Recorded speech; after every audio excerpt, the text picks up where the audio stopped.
This intro again, the Raw intro segment, pretty fire or not? Or repetitive? So the only thing is that this kind of confirmed to me that Obafemi is going to lose at WrestleMania. Oh, Yeah, I just explain that. 2 weeks in a row of him dominating Brock. I don't see it, Mm, culminating in him winning at the end. I think if they had gone back and forth, back and forth, back and forth over the next few times that they're gonna, go face to face, then I would maybe have a little more like, okay, like this match could go toward Obafemi's way. But with him dominating him twice, twice in a row over the course of 2 weeks, yeah, I don't see Oba winning, and especially because like when Brock tried to pick Obafemi up and he was struggling, right? I feel yeah. like they're trying to like make him come across as the underdog here, which isn't a position that Brock is normally in, right? He's usually the Yeah. dominator, like no matter what. So to Yeah. me, it just feels like they're gonna try to play it off as like Obafemi something that Brock needs to overcome, and he's eventually gonna do it at Mm, WrestleMania. So it sucks, man. I'm I'm not thinking really, that. I hope I'm wrong. At the end of the day, I Hmm. really, really hope I'm wrong. But that's just the way that I see this going. Unless, the only way that my mind can shift is maybe over the next 2 or 3 weeks. Again, I don't know how many more times we're going to see Brock between now and WrestleMania. If this was the last time, Brock is for sure winning. If we see him another time and this time he, beats up Oba, then maybe my mind will start to shift. But Maybe. yeah, Uh, I don't see it happening, bro. okay. Well, there is hope because he will be on the next show Okay. in Madison Square Garden. Yeah, Okay. he's confirmed to be there. So, yeah, if that's a good point. I honestly haven't thought about it because I know there's a thing where what they do that whoever's dominating during like the promos, the person that gets Well, dominated ends up winning in the it end. usually, so yeah, it's like they call it go home math. So like if Yeah. and I guess to spoil for everybody out there that doesn't like that hasn't caught on to this, the show before a big show, so the SmackDown or Raw before WrestleMania this time, if we have face to face or face offs, I mean, sorry, between the wrestlers that are going to be wrestling at WrestleMania, whoever stands tall at the end of it is the one that's going to lose the next day. It's not every single time, but it's about 9 times out of 10. So again, you said that we're gonna see Brock next week. I don't know what his Yeah. schedule is like after that. So if they start going back and forth, whoever the last person is to dominate before WrestleMania is the one that's going to lose at WrestleMania. So I don't know, man. I hope I'm wrong.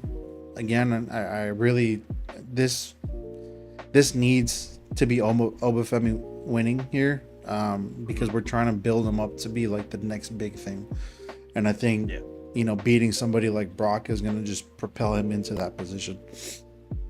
Absolutely. Man, but now that you mentioned this, the whole situation of who gets dominated, and all that, but then I also remember you also mentioned about Paul Heyman saying that Brock isn't.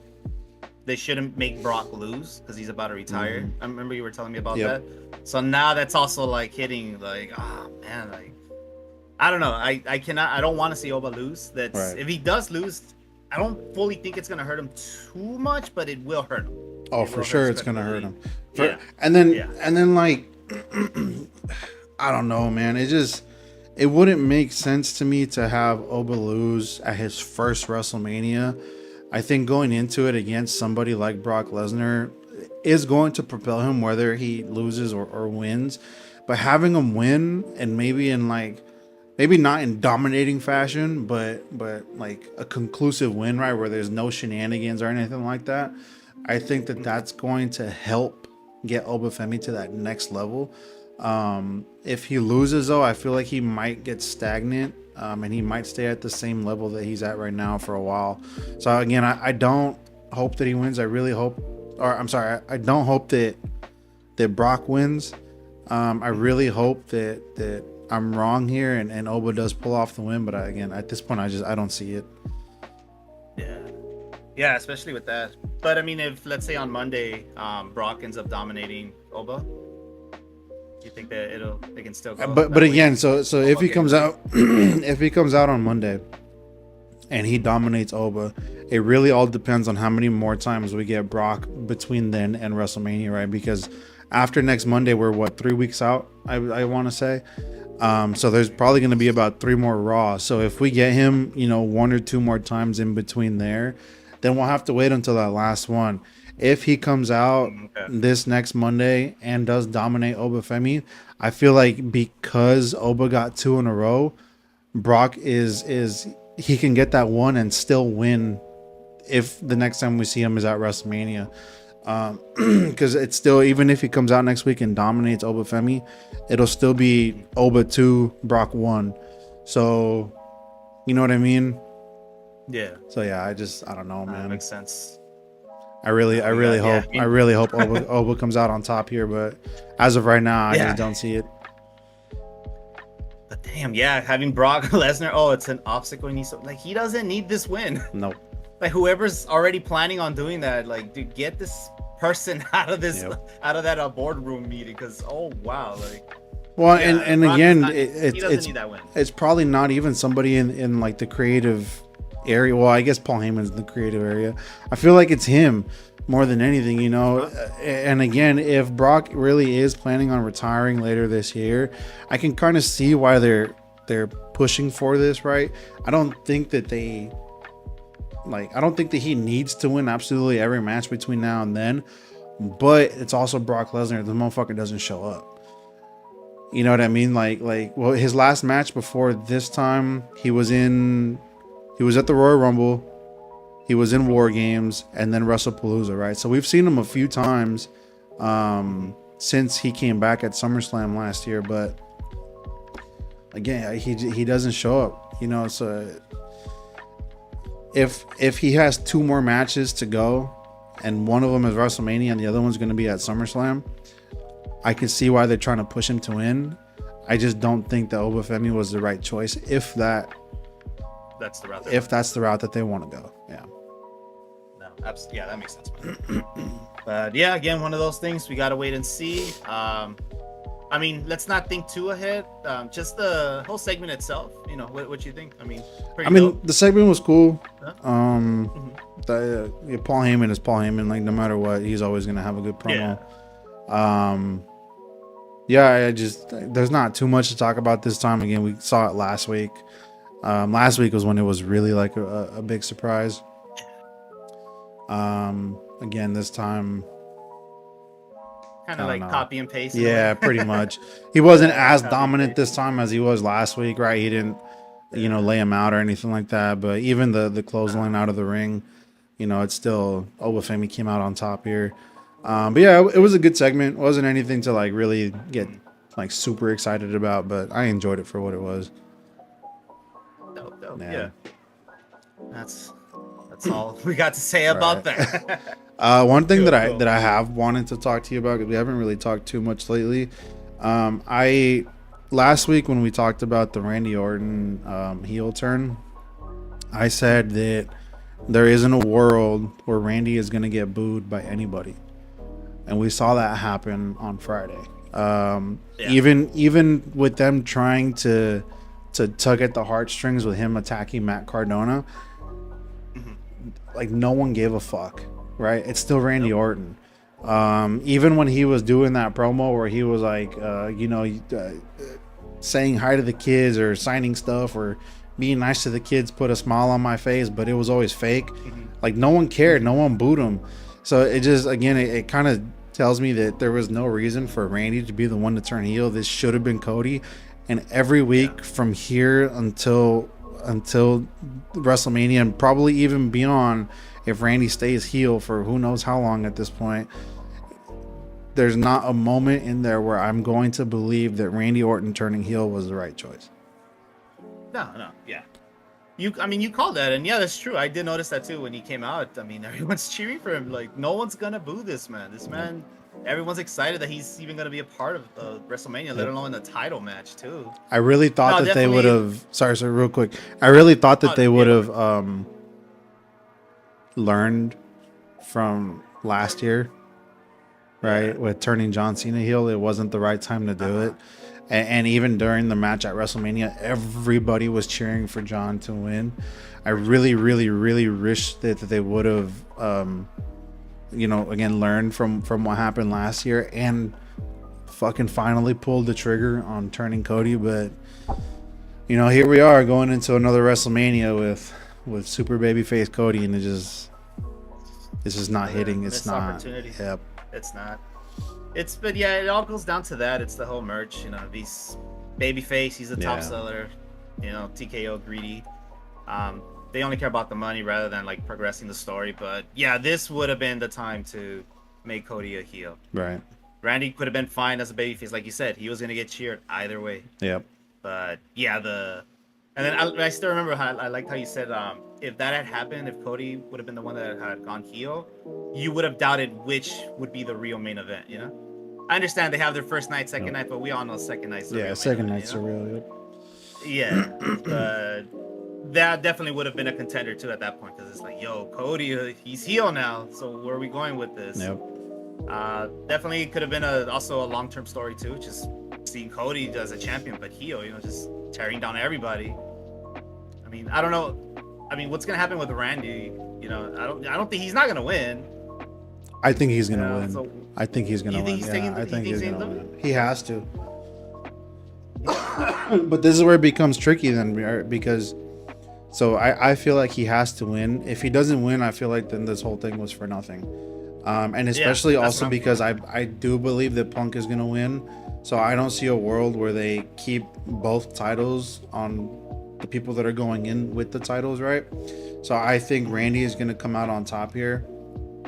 But then you have this really weird thing where since Cody has come back, if he loses this time, he'll be 2-3 at WrestleManias, right? Because he lost, or he won the first one against Seth, he lost against Roman, he beat Roman, and then last year he lost against John Cena, and then he's gonna lose again against Randy Orton, right? So I don't know. Again, I guess WrestleMania records don't really matter that much at the end of the day. Because again, you look at somebody like a Triple H who doesn't have a great WrestleMania record, or even you look at somebody like Ric Flair, who I literally found out today is 1-8 at WrestleManias. Right, the only time the only time he won at WrestleMania was it was a tag team match at WrestleMania 20. It was the Rock and Sock Connection versus Evolution. It's the only time he ever won at WrestleMania. So again, in terms of legacy, I guess WrestleMania records don't matter that much, but at the same time, I also feel like this being your number one guy, you can't have him lose too many WrestleManias, let alone 2 in a row. So it's kind of tricky here, but I still believe that Randy's going to come out on top here. I think he has to. If he doesn't, then there was no point in any of this at all. No, I 100% agree on that, but that's where I'm worried about because WWE, they do stuff like that. They make someone turn, and then you think there's going to be a huge payoff for that, and nothing. Like I can definitely see WWE just doing that, having Cody just win because Cody's the guy, and yeah, that's it with Randy, Right. But I mean, I hope someone there is thinking long term. Okay, what's going to happen after? But it's very hard sometimes too. Yeah. To know if there's actually folks like that. I know sometimes there is. I'm not saying not all of them are horrible, but no, they're all pretty terrible. So, well, there it is. My man said it. So let's go. It's true. I mean, and I guess like a lot of the blame can't be put on just the guys that are behind the scenes, right? Because with it being like such a big company that owns the WWE, I feel like they do have a lot of say in what happens, with who wins and who loses and stuff. So I'm never one to like put the entire blame onto a Triple H or onto a Michael Hayes or onto a Road Dogg when he was there, right? I've always been like, okay, well, I feel like, TKO spent billions upon billions of dollars for the WWE. They're going to have their say whether we, know it or not. So again, I have a hard time fully putting the blame on them, but at the same time, I wish that they would try new stuff every now and then. Seeing Randy Orton as a heel isn't new. Seeing Cody Rhodes come into WrestleMania as an underdog isn't new. At this point, it's 4 years in a row that he'll be coming in as the quote unquote underdog, right? And it just, again, it doesn't make sense to me as to why they decided to go this route when clearly the better choice, even going back to last year, was Cody turning on whoever it is that he's going up against. And we've talked about it a little bit before. Cody heel is one of the best heels in wrestling, and they need to explore that here, because what's going to end up happening, and you can already see it happening, and I've said this before, is the fans are going to turn on him the way that they did Cena all those years ago, right? So it needs to happen. I feel like we're getting to the point now where it might start to be a little bit too late. So I hope that they fucking pull their heads out of their asses at some point and pull the trigger on what needs to be done. Yeah. No, yeah, and again with Cody Rhodes himself, it's already happened in AEW. That's exactly what happened. He was the babyface. He was a good guy. Everyone turned on him. Nobody wanted that. That would have been a time for him to turn, but even then they didn't do it. I understand it's not Cody's. I don't think it's Cody Rhodes' decision. Last word that, hey, I'm gonna do it. That's it. I understand there's other people he needs to talk to. Above his pay grade, but I would think Cody Rhodes would probably have thrown that idea out there by now. It should be me at this point. I think he has. If I've read correctly, I think he has. But again, they won't do it. Yeah, he doesn't have. Yeah, wouldn't be absolute at that point. Right.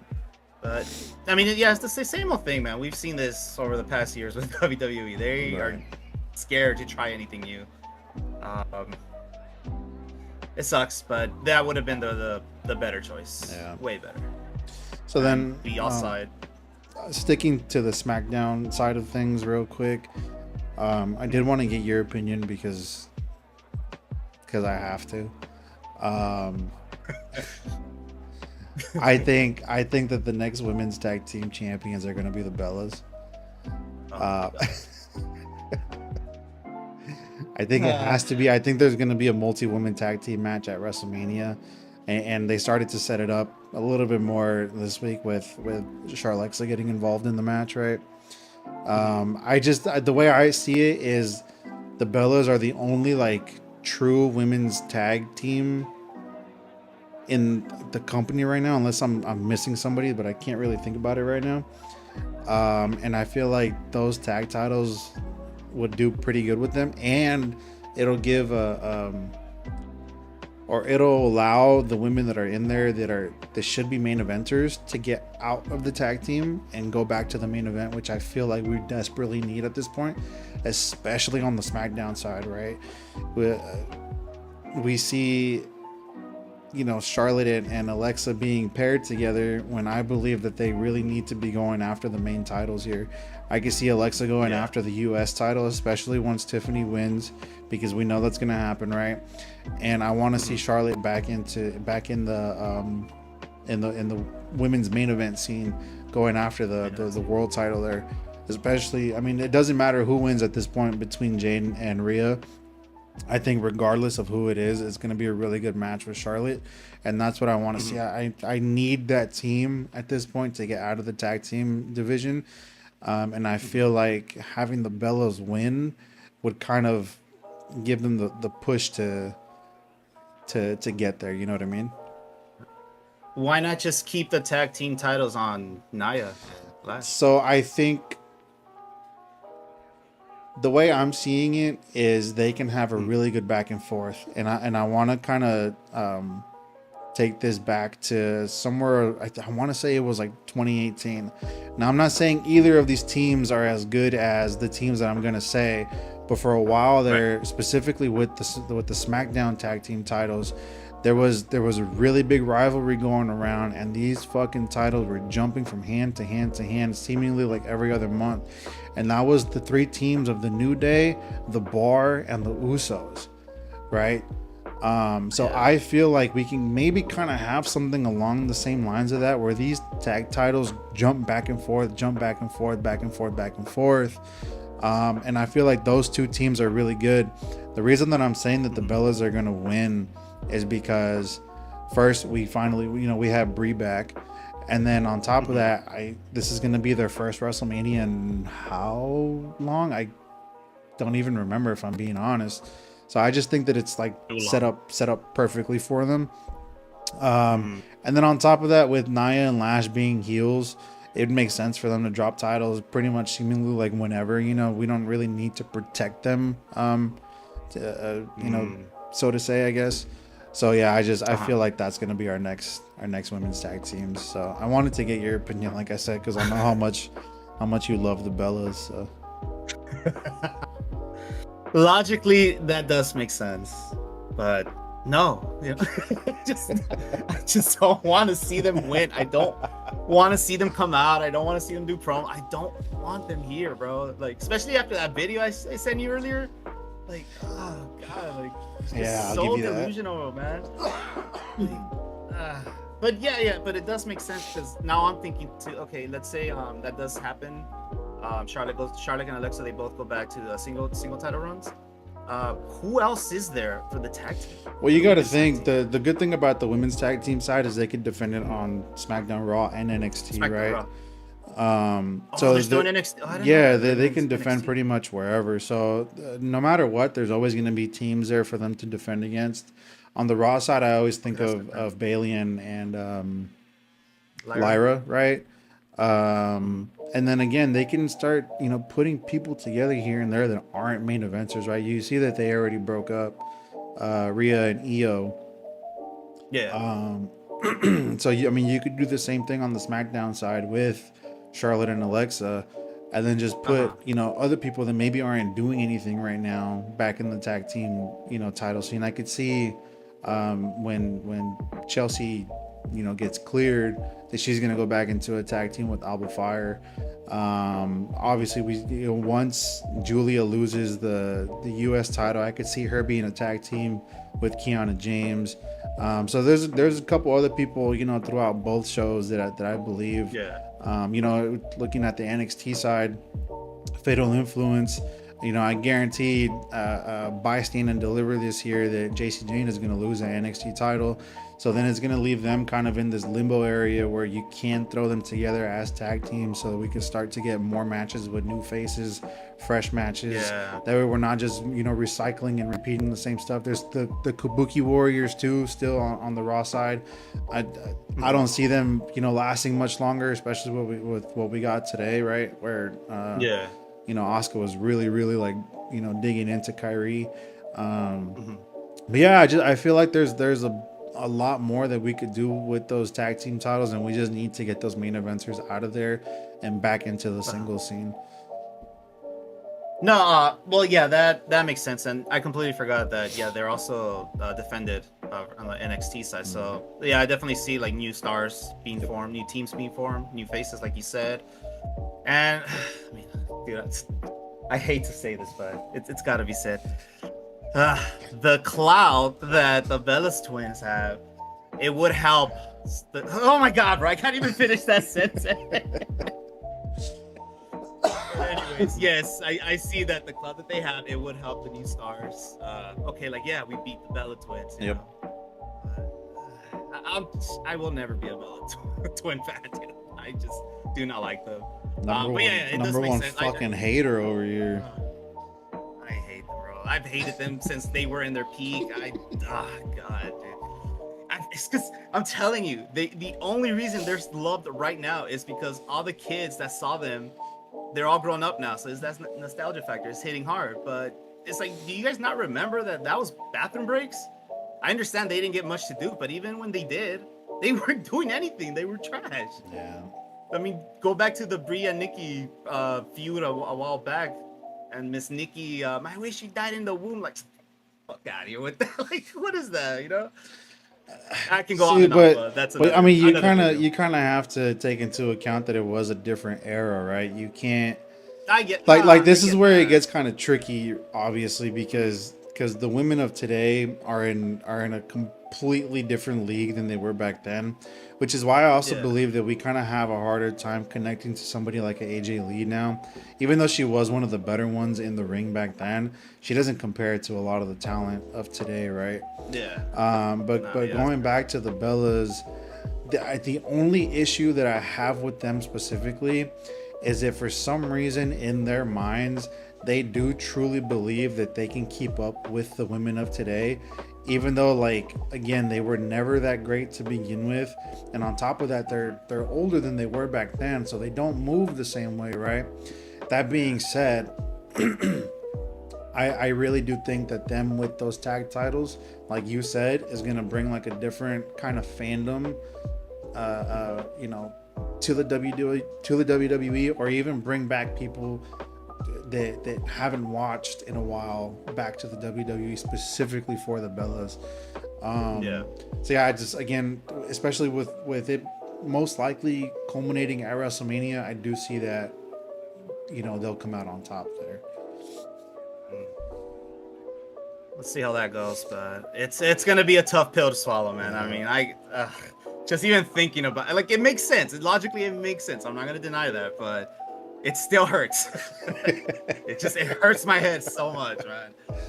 All right. Going to Monday Night Raw tonight. Let's go back to Raw.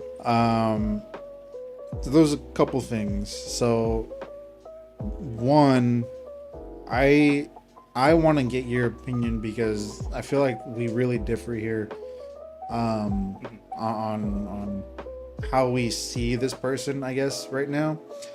I told you a couple of weeks ago that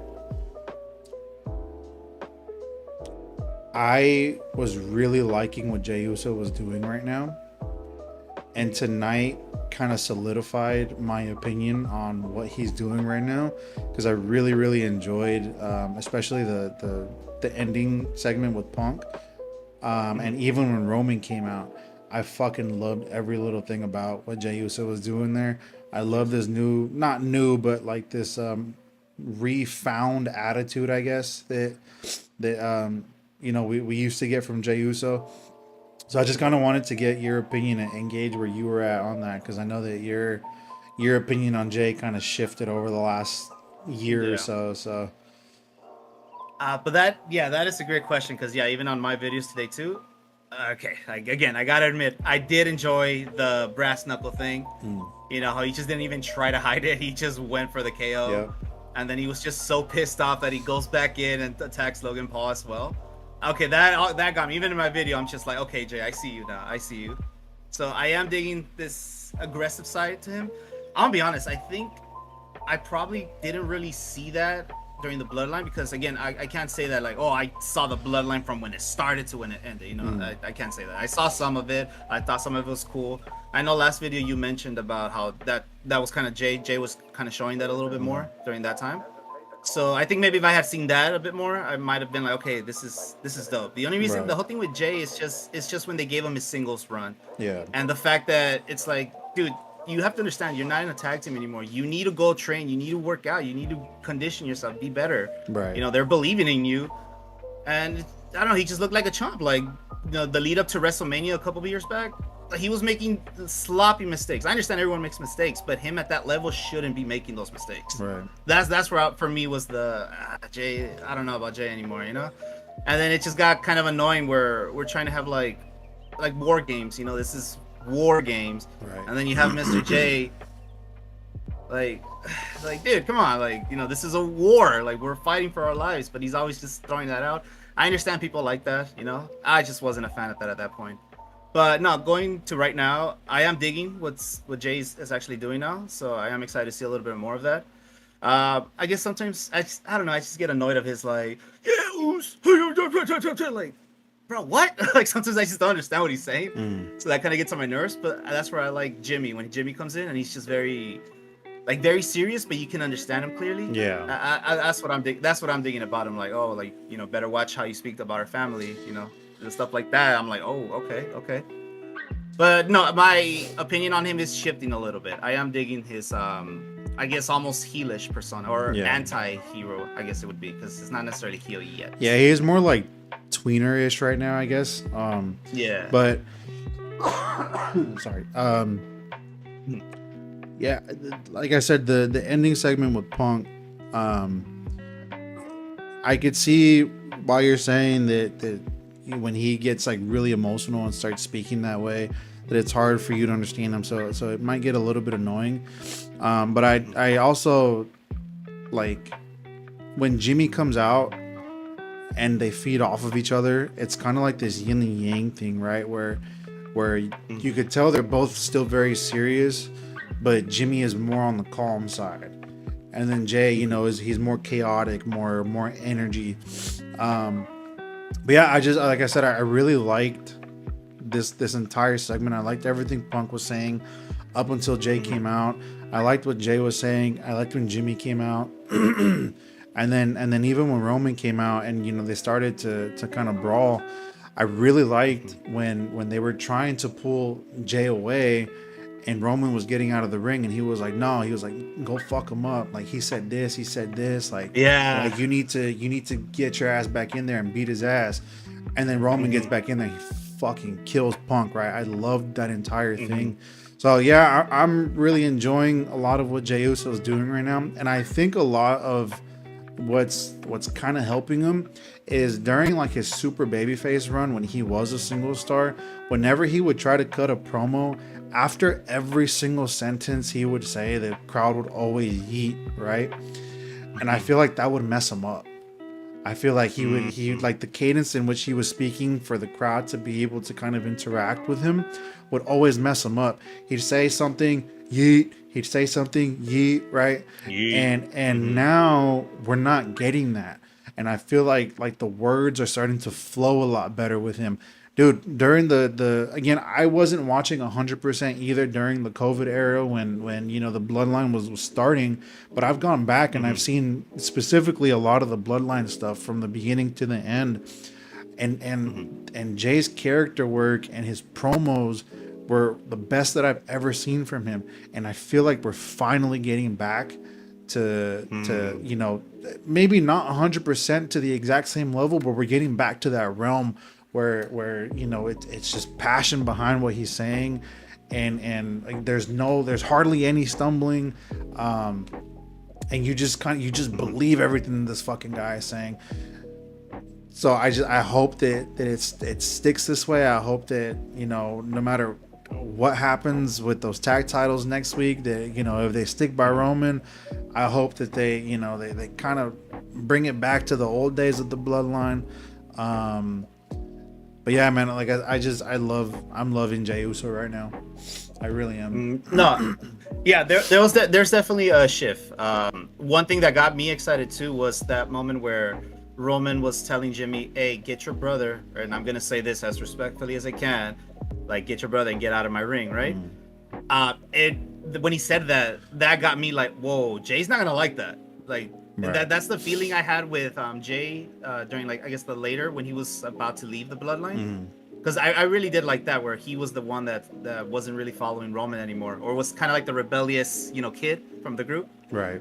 I really did enjoy that, and that gave me vibes of that. So I mean, there was some cheering from Jay. I mean, it's taking me a minute, but I'm shifting towards him. I do like what he's doing right now. I do get a little annoyed just sometimes, but it does make sense, and especially with how you said about Jimmy, that Jimmy is his other half, the one that's kind of like trying to calm him down, or better, how do you say this, or just like better say what Jay's trying to say, right? Because Jay, he gets very all, I guess I would say hood, right? Like yeah, what's up? Like, yeah, what's up? Ooh, so we can go right now. Ooh, where Jimmy comes in like, hey, you better calm down, don't mess with my brother. I like that. I'm digging that. So let's see what the hell they go. But the one thing that does worry me is not being sure what they're gonna do, because it seems like this is happening because of the issue with Roman and CM Punk. Like, what's gonna happen after that? Like, I hope they don't just stop it and then they go back to just being baby faces, because that'll just ruin it. I don't think so, because I mean, even over the last since Jay lost the World Heavyweight, there's been this slight shift in his character. It kind of reverted a little bit back to super ultra babyface Jay when him and Jimmy got back together. So Yeah. we right now we're seeing it kind of go back to how it was after he lost the world heavyweight. So I don't think that they're just gonna completely 180 it again. I think that regardless, they're gonna keep up with this this kind of newfound attitude, I guess you can say. And I think even more so if Roman does come out on top here and he does leave with the title, I really do think that we're gonna get Bloodline again. And the reason I also say that on SmackDown after the MFTs lost the tag titles, there was that backstage segment with Tama Tonga and Solo where Tama Tonga told him, "Hey, you're starting to act like Roman," right? So to me, I don't think it's coincidence that all of this is happening on Raw, and then they start talking about him, Roman specifically, on SmackDown. I feel like at some point there might be something that intertwines here, where maybe Solo, like, I don't know, like that's where it gets kind of tricky. But I'm not a booker, right? There's a reason that I don't have that job. I don't know how to get from point A to point B, but I can kind of see that maybe they're trying to do something that'll get us from point A to point B, right? So yeah, dude, when I saw that on SmackDown, I was like, that it just kind of clicked in my head, and then I was like, well, you know, you got the Usos kind of siding with Roman again. You know, the Usos and Solo, they're brothers. I could see, the Usos maybe reaching out to Solo and trying to get him back, and but again, I don't know how we get there, but I could see it happening at some point. No, yeah, I was gonna bring that up too right after. Exactly that. I thought, okay, what's happening here? On top of that, we have Sami Zayn too, who's kind of like that's true. Yep. I thought about that too. As he's over the last couple of weeks, he's been fucking, like you said, losing his shit. So everyone's kind of losing their shit at the same time, and it can't be coincidence, right? The only thing, obviously, is that we're most likely not going to get a Paul Heyman back in this group if that's the way that we end up going. But yeah, I right now I forgot about Sammy, but when you brought it up, I was like, no, I definitely thought about that same thing as he was crashing out over the last couple of weeks on SmackDown. Right. So man, hopefully we'll see what happens. Yeah. But now, I like that you mentioned Paul Heyman. So okay, I don't even know where this is gonna go then. So right now it's Paul and Seth, but where is this going? I'm not sure. Like, what are we doing with this? I really have no idea.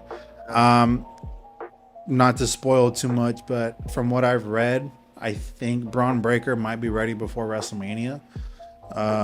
So I could see, at some point, you know what they're gonna do, right? With this whole fucking masked man bullshit. Seth is gonna bring out a 1,000 shadow clones again, and one of them is gonna be fucking Braun Breaker, right? The buffest one, right? The buffest, fastest, fucking craziest one is gonna be Braun Breaker. So that's where I kind of see this going, where he does come back and Paul kind of sets him up to be one of the masked men during, whatever segment they end up doing between now and then. So yeah, again, it's not 100%. It's kind of just in the rumor mill. So, again, this is one of those things that we'll have to wait and see. If it's not Braun Breaker, I don't know what they're doing with this, because we're not going to have Paul Heyman have a match, right? Like, as funny as that would be, that's just not going to happen, right? And obviously we have Brock. Brock's going to be, preoccupied with Oba. The other two dudes from the Vision are going to be preoccupied with the Usos. So yeah, I really have no idea if it's not a Braun Breaker, what's going to be happening with Paul. And the other reason why I say Braun Breaker is because during Paul's one of his promos today, he said something about Bronson Reed's not going to be back for a while.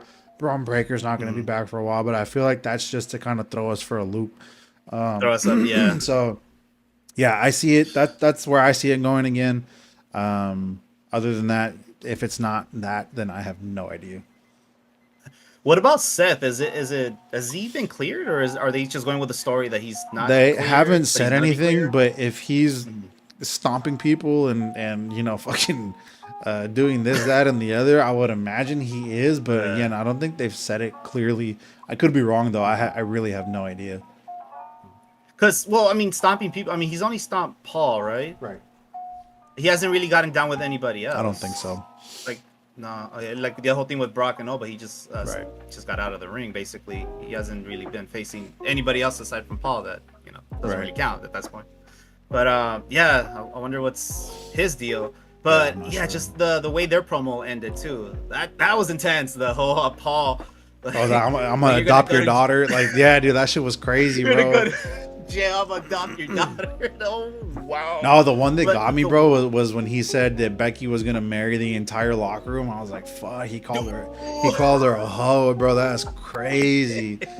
I But- thought at that moment Seth was gonna turn and run, but he just kept walking Yeah. until he said the daughter. I'm like, nah. Yeah, that's Hard, different, Paul. bro. Once you start talking about the kids, Yeah. man, that's different, bro. Oh, Yeah, no, that Like, was crazy. even- I love Paul Heyman, bro.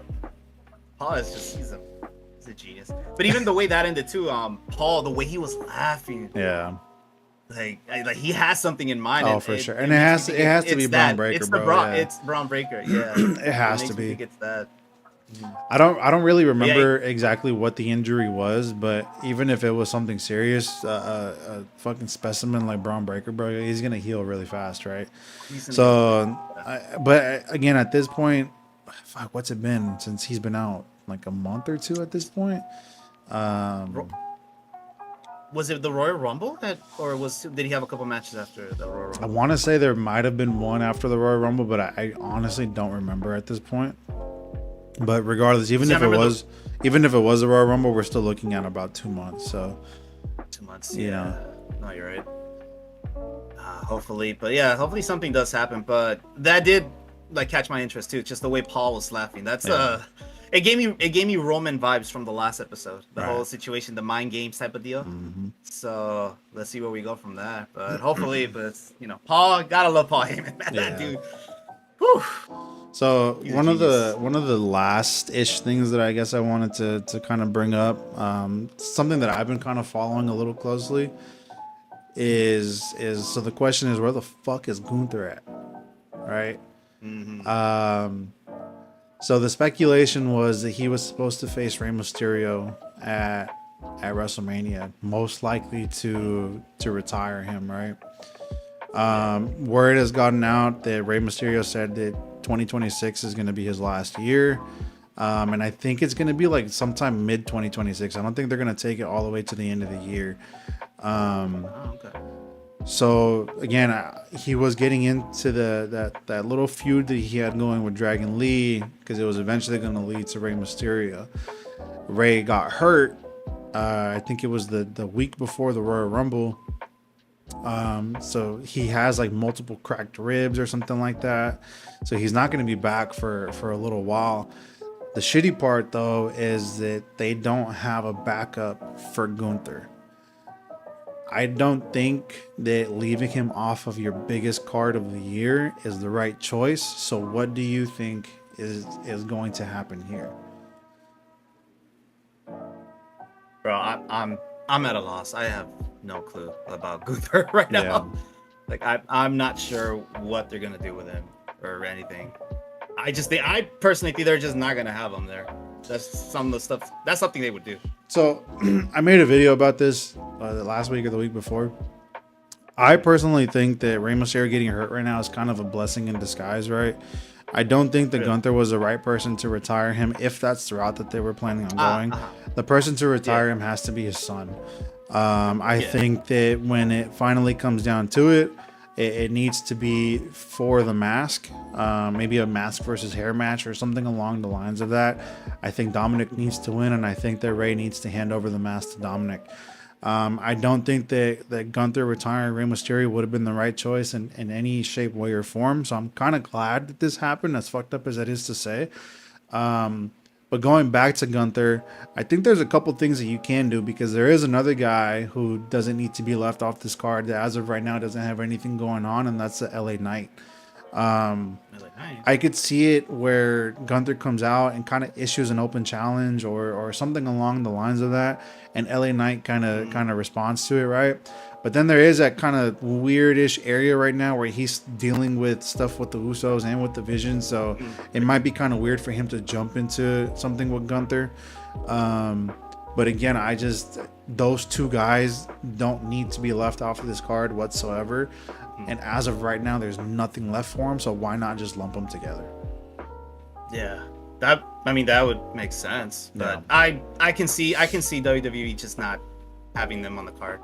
As good as they both are, I can definitely see that. Yeah, and it sucks. It wouldn't be the right choice at all. Yeah, at all. It wouldn't be. Yeah, I mean, Gunther again. We're trying to get him to that, like, you know, back in the day, Triple H evil guy level, right. You know, and he can do it. He's proved that he can do it. But to just not even have a backup plan, like, man, what do you mean? Like, how do you not have a backup plan for the main villain? And that was weird to me too, because again, no offense to Ray, but he's been getting hurt a lot over the last couple of years. Yeah. I think last year he got hurt. Yeah, he got hurt right before WrestleMania again, right? He was supposed to go against El Grande Americano. Right. He got hurt like the SmackDown before, and they had to switch him out with Ray Phoenix. So again, he's been getting hurt a lot over the last, couple of years. So I think that they should have, kept that in mind, knowing that they were gonna, put him against Gunther 3 months out of when he actually got hurt, right? They should have had something there. They should have had a backup plan to the backup plan to the backup plan. Like, there should have been like a line of people for Gunther to go against that would have made sense at this point. Because again, Gunther doesn't need to be going after titles right now. I think him doing his own thing is good. So I don't think him versus Penta, I mean, as good as matches that would be, I don't think that that's the right call. So I could see it being an LA Knight. I can also see maybe the whole Dragon Lee thing keep going. But yeah, I don't know, man. Gunther needs to do something. There's no reason to be left off the card. No, absolutely. But yeah, again, with the LA Knight, it'd be dope just because those guys deserve it. Yeah. But it would definitely feel forced. Oh, for sure. Unless, I don't know, if they can make it work, which I think they could. They're that good, but it would definitely feel forced. And it would be unfair for them, because it's like, well, how am I supposed to make this work, Right. Same situation. I just want to make this comparison. This is what happened with CM Punk and Taker when they just added him to fight Taker for the streak, Right. It was the same situation. They only had a couple months to actually make something out of it, and they did the best that they could. Unfair to them. Same case with both of these guys. And it's funny, that you bring up Penta, because I was thinking that too. Like, it could be this thing where, Dragon Lee is a little bit close to Penta now. Maybe he's going after him. But yes, he doesn't need to be going after the title. Penta doesn't need to lose the title. Gunther doesn't need to win the title. So it would be a loss on whoever ends up winning. Because then match. like you put him in a world where Gunther does go against Penta for the IC title at WrestleMania, right? Like you just said, Penta doesn't need to be losing this right now. He needs to have a pretty decent title reign. I think we're 3 weeks into his reign right now. If he loses at WrestleMania, there's not even a full 2-month reign. That being said, if you do put Gunther against Penta and Penta wins, then that's 3 years in a row that Gunther loses at WrestleMania. Exactly. And again, going back to our earlier conversation, records don't really matter for the full legacy of somebody, but at the same time, having them lose so many in a row is kind of crazy. Especially somebody like Gunther, he's not fully like his whole career hasn't been in WWE, right? But at this point, he's like super WWE guy. He's the top villain, right? So yeah, I don't think that that's the right choice there at all. LA Knight can afford a loss. Yeah. And it wouldn't hurt him at all, especially going up against somebody like Gunther. So that's kind of another reason why I think that that's the route that it should go. But outside of that, sorry, go ahead. There's no one else. I agree too. To just have them in the WrestleMania, that's the only opponent for Gunther, only opponent for LA Knight as well. But it's just gonna suck because it's just gonna feel forced. It's gonna hurt. I think it'll hurt them too because it's unfair. Like, you can't make something happen out of that in a short amount of time. Let alone they haven't even talked to each other, you know. Right. Like I do like the idea. That would make sense. That would probably be the way they would go about it, where Gunther comes out, oh, open challenge, you know, and then LA Knight comes out. But then, you know, what happens with the Usos, the Vision, and all that. But then again, I don't know. You could take LA Knight away from that too. Yeah, you could take him out pretty easily. Usos, I mean, yeah. Yeah, it is the Usos versus the Vision. It's 2-on-2 at this point. And especially more so because I feel like the person that LA Knight should be going for in the Vision specifically is Bronson Reed, and obviously he's not there right now. So yeah, I feel like it would be easy to kind of just, you know, take him away or shift him away from that. And yeah, I think the only logical explanation that we can give for getting to the point of Gunther versus LA Knight is Gunther coming out, you know, nobody here is, you know, good enough to face me. I've, you know, beaten all these legends. I've retired this person, and this person. Like, no one else can touch me. And then LA Knight comes out. You know, it's that simple, you know. Because I like we've said 1,000 times at this point. Outside of that, I have no idea who else Gunther could go up against. No, and it would get a pop. Just LA Knight comes in. He's the one that, you know, faces stares him down. It'd be perfect. But it just sucks that, dude. Who dropped the ball on Gunther? Like, how do you not have a backup plan? You're trying to make this guy the main bad guy, and it was working. I mean, he got rid of John Cena, AJ Styles, man. Within like a month and a half of each other. Yeah. Yeah. Like, that's, oh wow. Let's see what happens. I hope something good happens for both of them, because they deserve it. They you know, they work their asses off. Dude, I wanted to bring this up too. I don't know if it might have been a big thing for you, but it was a little pop that happened during going back to Paul and Brock in the first segment that happened, where Paul Heyman mentioned Dean Ambrose. I did see that, yeah. Like, that caught me off guard. Like, whoa, we haven't heard that name in a while. So I mean, I don't think there's anything to it. I think it's just like a quick pop. Whenever Dean Ambrose or John Moxley gets brought up on it, I never think too much of it. There's a few reasons why. First, I truly believe that guy is enjoying so much of what he's doing in AEW that there's no chance in hell that he's gonna leave. He's able to wrestle the way that he wants to wrestle over there, right? There's always those fucking death matches and literally like life-threatening matches that he wouldn't be able to do in the WWE. Everybody always wants the nostalgia pop of the Shield getting back together, but it wouldn't make any sense. It does not make sense. And then on top of that, from what I understand, Moxley's in a contract with AEW until like the end of next year. So, you know, there's no way, shape, or form. Remember, there's been like four of the Masked Men since like middle of last year, and every single fucking time I have seen a bunch of people. Oh, that's Dean Ambrose.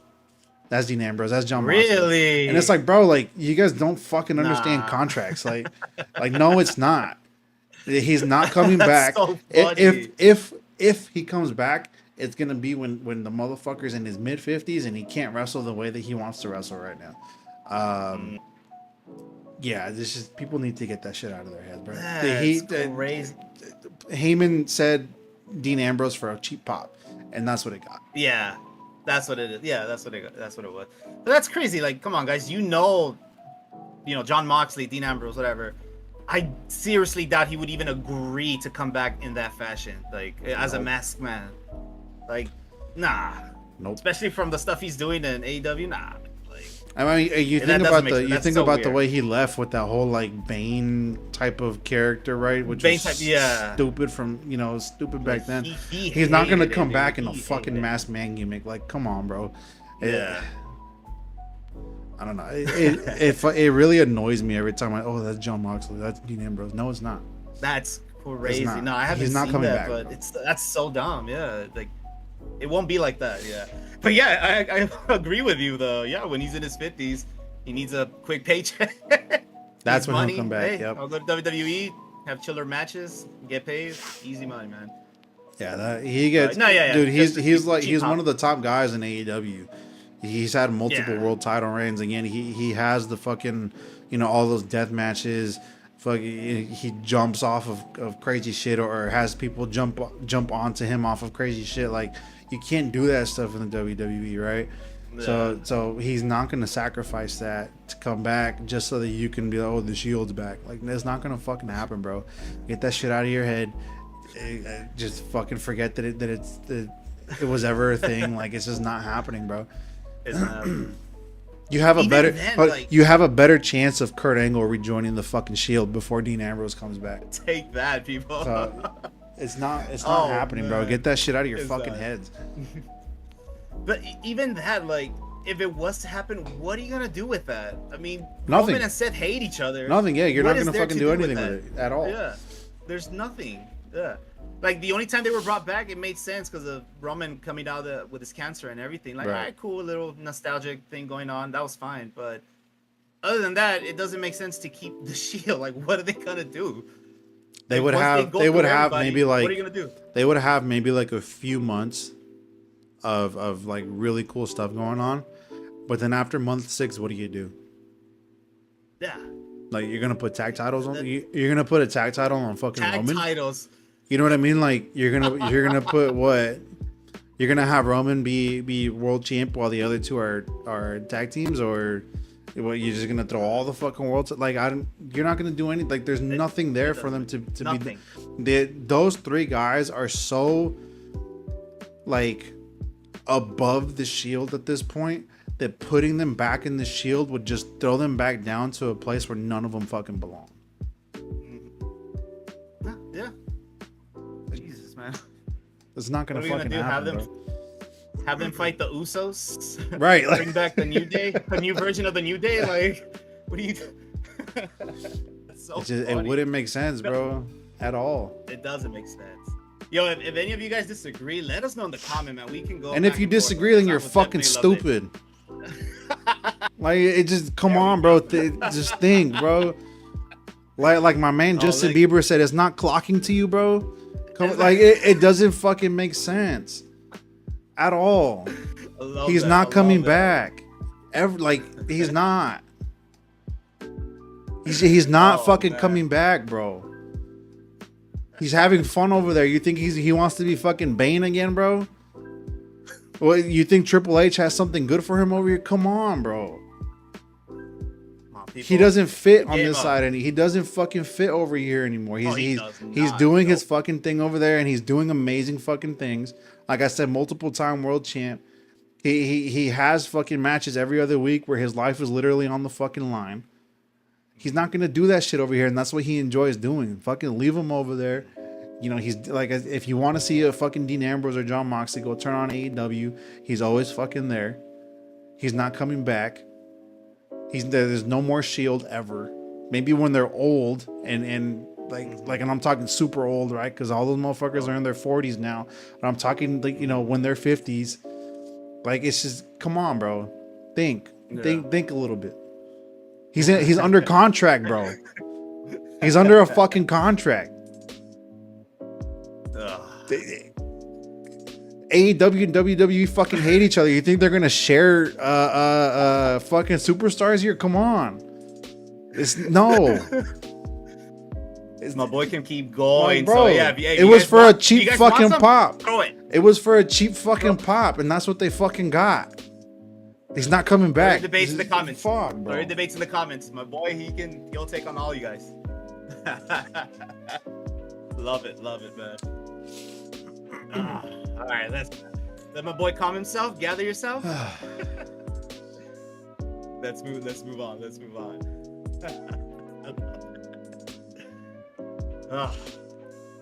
All right. So what else? Anything? I mean, we talked about the main things. That was fun. The Roman CM Punk. I don't think I have anything was it? else, bro. I mean, another small thing. The Dan Housing thing. Oh my God, I can't believe I forgot his name. What is it? Speed? What's Speed, that yeah. dude's name? Speed, just Speed? Okay. Bro, I think he's a funny person. I see some of his content here and there, but oh man, he looked like a total spaz when he's like, "Hey Penta, can you teach me how to do the walk?" And he's just, I don't know, his hand is just in some weird position, and I'm like, what? Like again, he's being a goofball, but oh man, he looked like a spaz to me. Did you see the Instagram video? No, so I wanted to ask, is that about the curse? Yeah. So what happened to him? What was he cursed with? Okay, talk So to me. Yeah, I didn't see okay, so the Instagram video was so Danhausen cursed Speed during the show, right? Yeah. Afterwards, there was an Instagram video that came out, and basically what they were saying, Danhausen was talking to Speed, and he was like, "Let's race," because that Speed's thing is he races everybody that's fucking fast, because for some reason this kid is like the fastest kid in the world, right? So Danhausen told him, "Let's race. If I win, then you give me your YouTube password and we split profits. If I lose, then I take the curse off," right? Danhausen wins the race. so, wow. so the curse stays on, and he owes Speed owes Danhausen the YouTube password. But the way it was done was so fucking funny, bro. You need to go back and watch it. Everything that Danhausen does right now, bro, it's gold, bro. Did you see the one with the Bellas? Yeah. The Bellas, I saw that one. Fuck, I can't remember. Yeah, I did see him with the Bellas. He called them Thing 1 and Thing 2.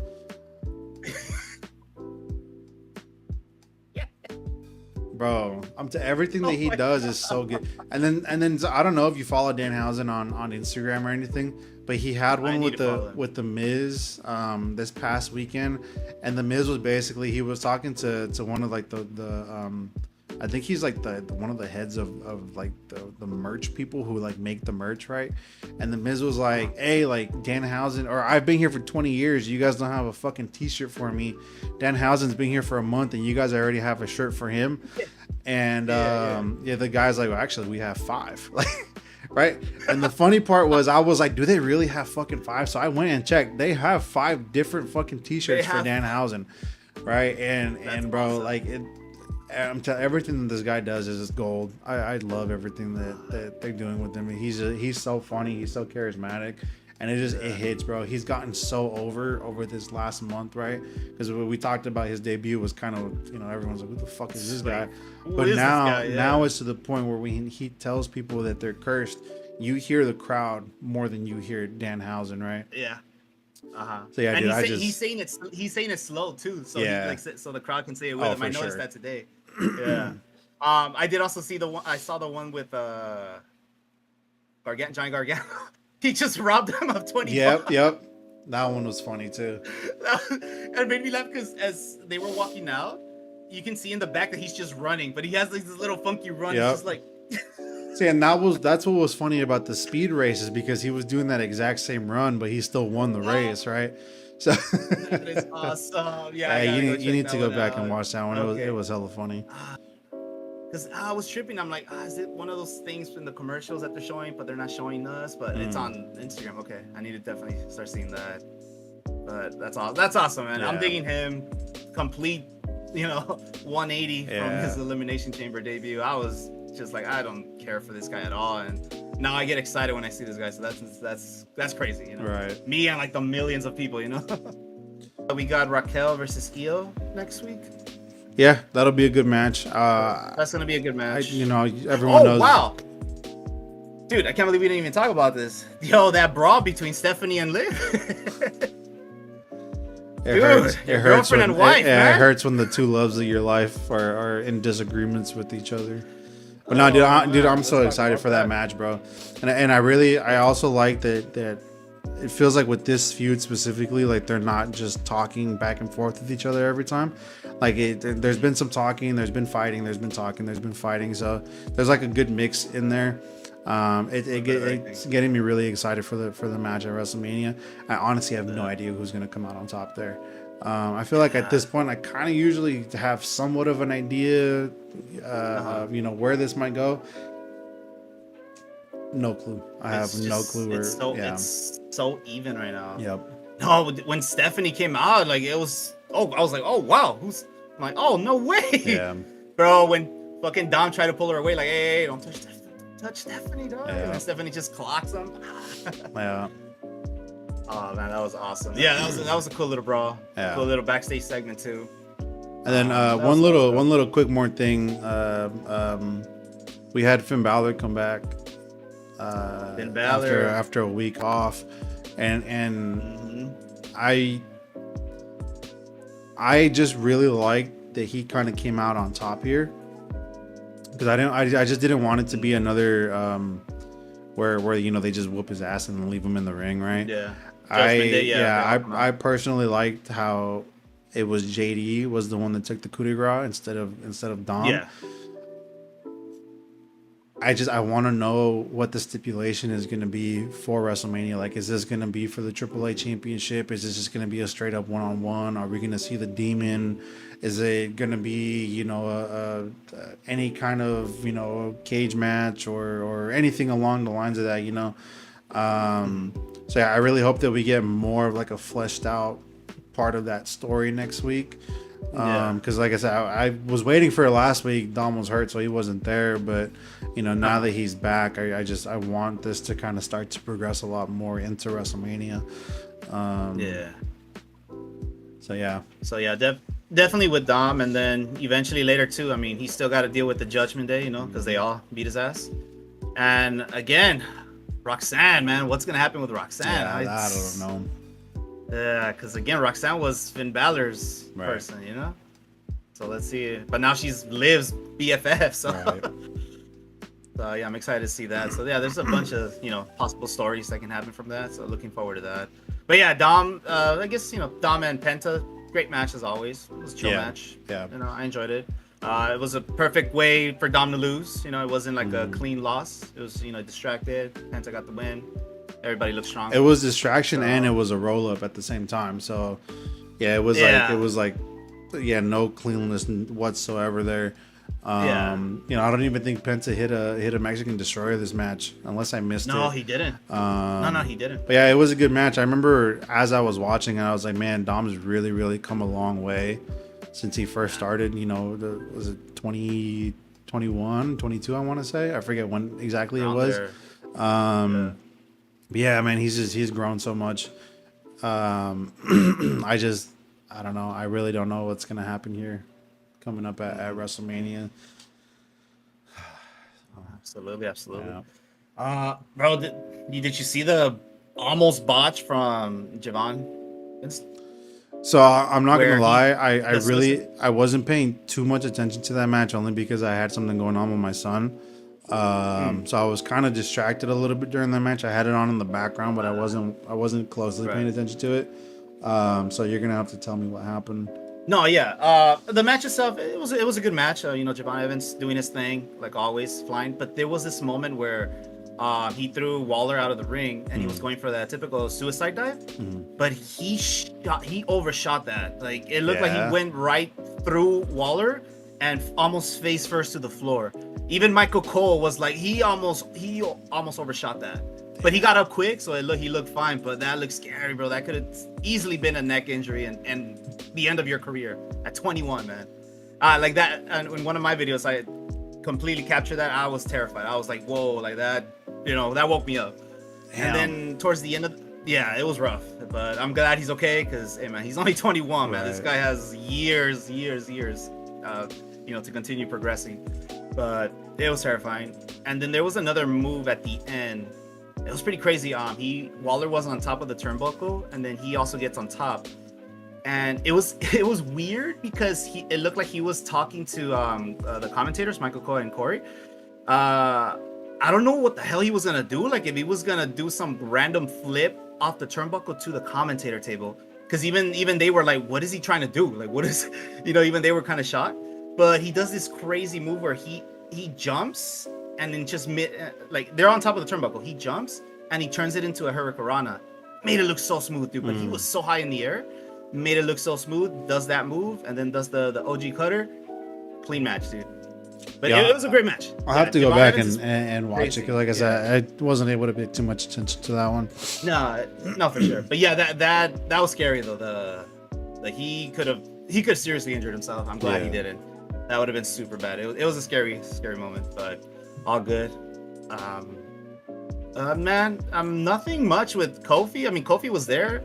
he didn't really interfere or anything. Right. He was actually like, nah, like I'm not gonna interfere. You got to Waller, because Waller was like, hey, how come you're not doing anything? Help me.